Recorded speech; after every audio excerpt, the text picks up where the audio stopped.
was Marcus Aurelius, Rome's unlikely killer? Roman Emperor Marcus Aurelius was one of the greatest emperors of all time. He was one of the assassins who would become Rome's most lethal, despite having many victories and being wise. Let's take a closer look at Marcus Aurelius' life. Growing up in ancient Rome. Ancient Rome had hot and dry summers and bitterly cold winters. Rome was much more dangerous than modern-day cities because of the lack of clean water, increased violence, and shorter life expectancies.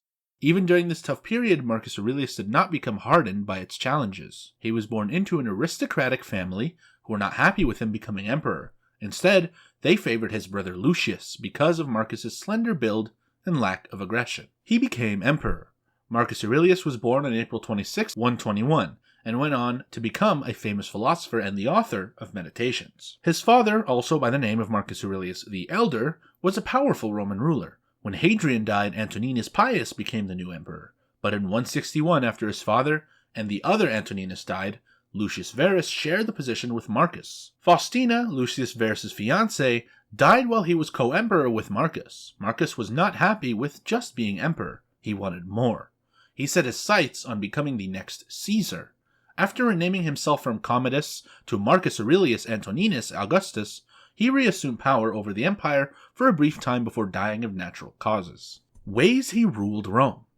Aurelius was Rome's last good emperor who managed to maintain an empire that avoided large-scale wars. As a result, Rome enjoyed peace and economic growth despite the wars. Marcus wrote journals called the Meditations. His most famous quote is, "What matters is what you do, not what you have or who you are." Legacy and very unpopular with the people. Marcus Aurelius was the son of Antoninus Pius and therefore expected to be the next emperor. However, he was not popular with his people and spent a lot of time studying philosophy, then governing. This contributed to Rome's decline. It is thought that a person's mental illness influenced their achievements, but that doesn't take away from the accomplishments that they achieved. Aside from having a profound influence on philosophy and art during his era, Marcus Aurelius played an important role during one of the most turbulent periods in human history. His wife and body. It's unclear whether Faustina, the first, was cremated or buried. One thing's for certain. Her ashes were stored near the entrance of Hadrian's mausoleum. In his will, Marcus stated he wanted to be buried next to Faustina I. His ashes were transferred to where he was. Do people remember him today? Marcus Aurelius served from 161 to 180 CE. He was one of the 5 good emperors, and he is one of the most famous Romans in history. He was Rome's reluctant killer. He was responsible for the fall of the Roman Empire after his death.